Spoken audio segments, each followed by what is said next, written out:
Most dementia patients return before death, and it's unclear why. According to Yang Ling on The Conversation, dementia is often described as the long goodbye.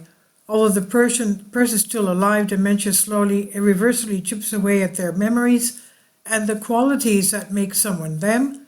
Dementia eventually takes away the person's ability to communicate, eat and drink on their own, understand where they are, and recognize family members. Since as early as the 19th century, stories from loved ones, caregivers, and healthcare workers have described some people with dementia suddenly becoming lucid.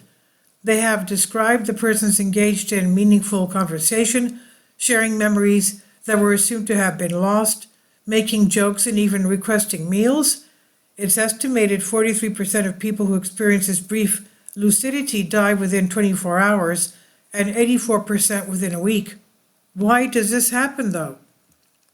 Terminal lucidity or paradoxical lucidity. In 2009, researchers Michael Nam and Bruce Grayson coined the term terminal lucidity, since these lucid episodes often occur shortly before death. But not all lucid episodes indicate death is imminent. One study found many people with advanced dementia will show brief glimmers of their old selves more than 6 months before death. Lucidity also has been reported in other conditions that affect the brain or thinking skills, such as meningitis, schizophrenia, and in people with brain tumors or who have sustained a brain injury. Moments of lucidity that do not necessarily indicate death are sometimes called paradoxical lucidity. It's considered paradoxical as it defies the expected course of neurodegenerative diseases such as dementia. But it's important to note these episodes of lucidity are temporary and sadly do not represent a reversal of neurodegenerative disease. Why does terminal lucidity happen? Scientists have struggled to explain why terminal lucidity happens. Some episodes of lucidity have been reported to occur in the presence of loved ones. Others have reported that music can sometimes improve lucidity, but many episodes of lucidity do not have a distinct trigger.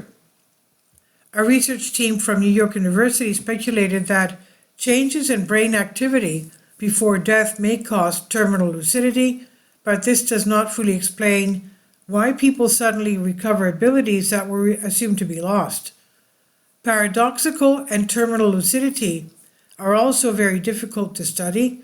Not everyone with advanced dementia will experience episodes of lucidity before death.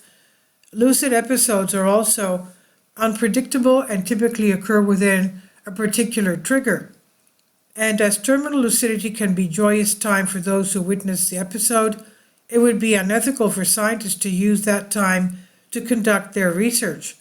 At the time of death, it's also difficult for scientists to interview caregivers about any lucid moments that may have occurred. Explanations for terminal lucidity extend beyond science. These moments of mental clarity may be a way for the dying person to say final goodbyes, gain closure before death, and reconnect with family and friends.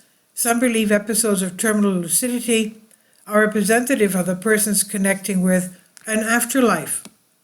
Why is this important to know about terminal lucidity? People can have a variety of reactions to seeing terminal lucidity in a person with advanced dementia.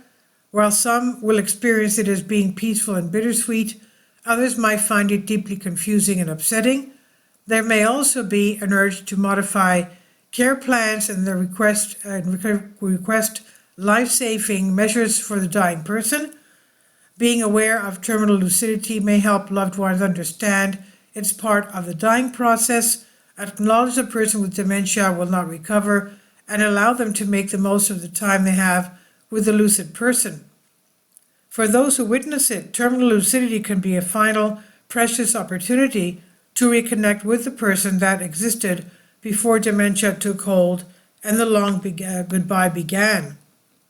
This is by Yang Lim, Associate Professor, Turner Institute for Brain and Mental Health, Monash University, and Deanie Thompson, PhD, clinical neuropsychology, candidate and provisional psychologist, Monash University, published here under the Creative Commons by The Conversation on Science Alert.